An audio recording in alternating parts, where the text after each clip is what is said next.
Impossible, बिल्कुल time नहीं हमारे पास, सॉरी। एक्सक्यूज मी, आप मिस्टर बादशाह हैं?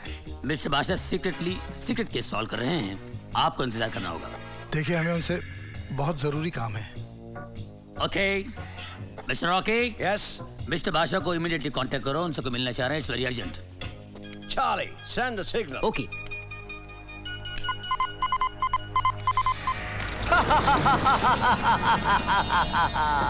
अंबू धीरू भाई चिंता नहीं करता। आपका जो जहाज समुद्र से चोरी हो गया था ना, उसे हमने ढूंढ निकाला है। हाँ, अरे हमारे गोदाम में पड़ा हुआ है। आप बस पेमेंट भिजवा कर उसे मंगवा लीजिएगा। Okay bye. Bye the way, भाभी केम छे? मजामा? गुड। मारी याद आपजो। Okay bye bye. हाँ आवजो।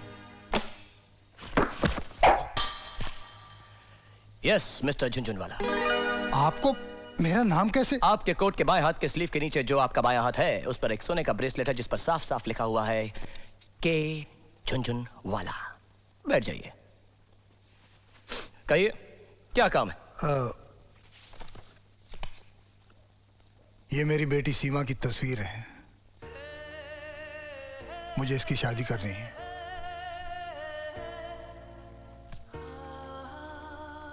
बहुत खूबसूरत है, मुझे कोई एतराज नहीं, लेकिन इसके लिए आपको मेरी माँ से बात करनी होगी। नहीं, आप समझे नहीं, लड़का तो मैंने ढूंढ लिया है। यह है नितिन धर्मपाल, हाय, मेरे मरहूम दोस्त का बेटा। समझ गया। और आप चाहते हैं कि आपकी बेटी की शादी इनके साथ हो जाए? जी। शादी करानी है तो किसी पंडित जी के पास जाइए ना, आप मेरे पास क्यों आ गए? दरअसल मेरी बेटी के सर पर लव मैरिज का भूत सवार है। वो नितिन को पसंद तो करती है, लेकिन इससे शादी नहीं करना चाहता। ओफो, तो फिर आप जानबूझकर अपनी बेटी के साथ जबरदस्ती क्यों कर रहे हैं? इसलिए कि मुझे ब्रेन ट्यूमर है, लास्ट स्टेज। 26 सितंबर को मैं अमेरिका जा रहा हूँ ऑपरेशन के लिए। जिंदगी का क्या भरोसा। और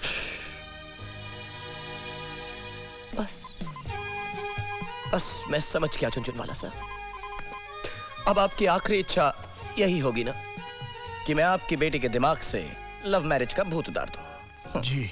और 26 तारीख से पहले आपकी बेटी और नितिन साहब की शादी करवा दूं? जी बिल्कुल। मैं आपका ये एहसान जिंदगी भर नहीं भूल सकता।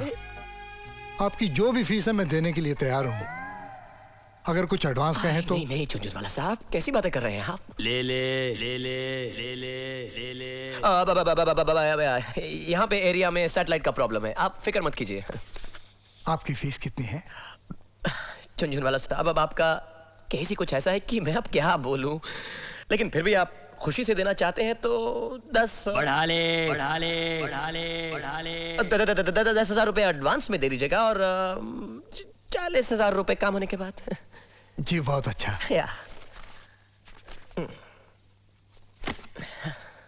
Thank you very much. Jhunjhunwala साहब, आप बिल्कुल बेफिक्र हो जाइए। अब आप समझ लीजिए कि बादशाह ने आपका काम कर दिया। तो मैं चलूं? जी। बहुत बहुत शुक्रिया। नमस्कार।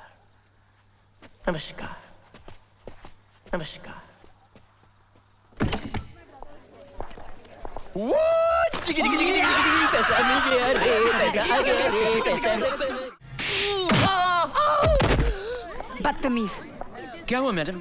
ये लफंगा गाना गाने के बहाने मेरी तरफ देख कर इशारे कर रहा था, मुझे घूर कर देख रहा था। ये तो हो ही नहीं सकता, क्योंकि ये बेचारा तो अंधा है। मेरा चश्मा। क्या बात कर रहे हैं आप? अगर ये अंधा है तो कैसे नाच रहा था, कूद रहा था? बिना देखे ये सारी जगह कैसे घूम सकता है?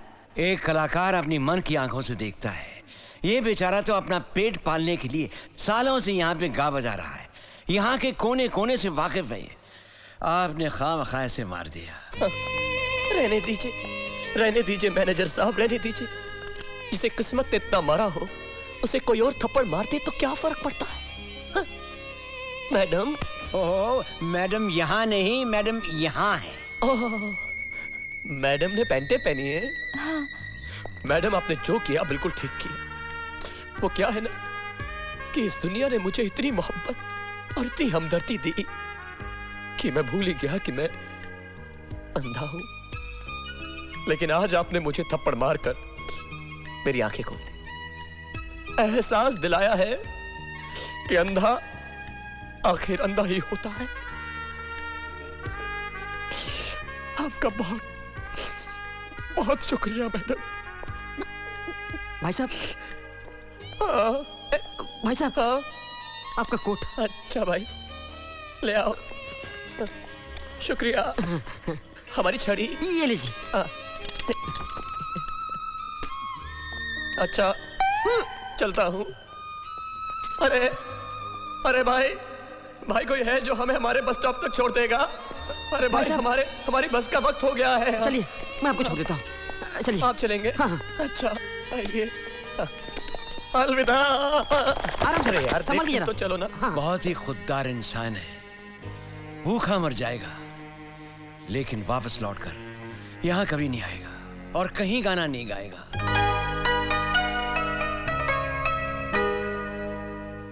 अरे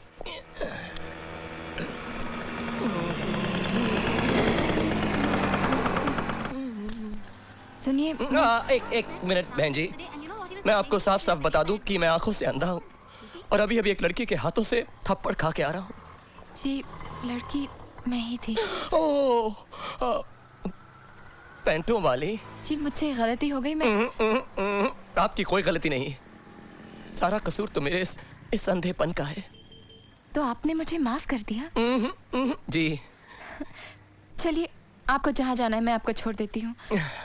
अब आप इतना जिद कर रही हैं तो मैं मना कैसे कर सकता हूँ? आइए ना। कहाँ हो गया? क्या बोलते रहो? हाँ, बादशाह ने लड़की को पटा लिया है और यहाँ पर लेके आ रहा है।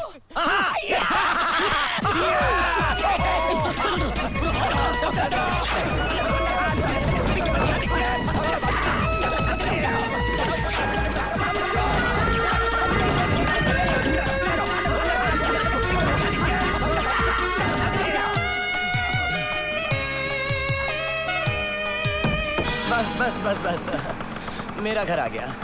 लेकिन आपको कैसे पता चला कि आपका घर आ गया? यहीं पास ही में एक तबेला है ना, उसी की खुशबू से। ओह, अच्छा मैं चलती हूँ। अरे नहीं, अब यहाँ तक आई हैं तो इस गरीब की कुटिया में एक कप चाय तो पीकर चाहिए। रात बहुत हो गई है, फिर कभी। ठीक है, जैसी ऊपर वाले की मर्जी। इस मौसम में बारिश? हमारी बस्ती में अक्सर ऐसा होता है। मुझे लगता है कि ऊपर वाले की भी यही मर्जी है कि जब तक बारिश ना रुके आप मेरे गरीब खाने में रुके। आइए ना। चली गई? नहीं, आइए ना। ओके। आइए मेरे गरीब खाने में आप आई। आइए, मेरी तो किस्मत ही खुल गई। संभल के। माफ कीजिएगा, सारा सामान बिखरा पड़ा है। मैं ये कपड़े उठा के जरा इधर ट्रंक में डाल देता हूँ। मेरी किताबें भी ऐसी पड़ी हैं। यहाँ कोई पढ़ा लिखा नहीं है ना, विद्या की कदर ही नहीं है किसी को। और देखिए, बारिश बाहर हो रही है, छतरी यहाँ पर पड़ी है। मैं इसे यहाँ घड़ियाल पे टांग देता हूँ। अब आइए। कमाल है, आप बिना देखे हर चीज सही जगह पर रखते हैं। कमाल कुछ भी नहीं, एक्चुअली सब कुछ गिना हुआ है। देखिए, मैं आपको दिखाता हूँ। ये 3 कदम पर टीवी, ये 3 उल्टे कदम पर आप, ये 5 कदम पर फ्रिज, ये उल्टे 5 कदम पर आप। पाओ, भूख लगी है आपको? नहीं। कोई बात नहीं, खाइए। अरे वाह, शीशा नहीं टूटा और अखरोट टूट गया। ये कमाल है, लेकिन ये कमाल आप भी कर सकती हैं। अपना दाहिना हाथ दीजिए। हाँ। अब इस अखरोट को अपने दाहिने हाथ की 2 उंगलियों और 1 अंगूठे के अंदर दबाइए। दबाइए। अब इन दोनों को 45 डिग्री राइट में घुमाइए और हाथ के जोर से नहीं, शोल्डर के जोर से फेंकिए। हुआ? It's amazing. अच्छा। कोई बात नहीं। Sorry. मुझे लगता है आपको सर्दी से जुकाम हो गया है। 1 मिनट। 1 2 3 4 5। सुनिए, मुझे ठंडा नहीं पीना। मैं आपको ठंडा नहीं दे रहा हूँ, मैं तो आपको कपड़े दे रहा हूँ। ठंडा तो हम अलमारी में रखते हैं। ले लीजिए। चेंज कर लीजिए। तब तक मैं आपके लिए गर्मा गर्म स्पेशल A1 चाय बना कर लाता हूँ। कड़क मीठी शक्कर कम लाई।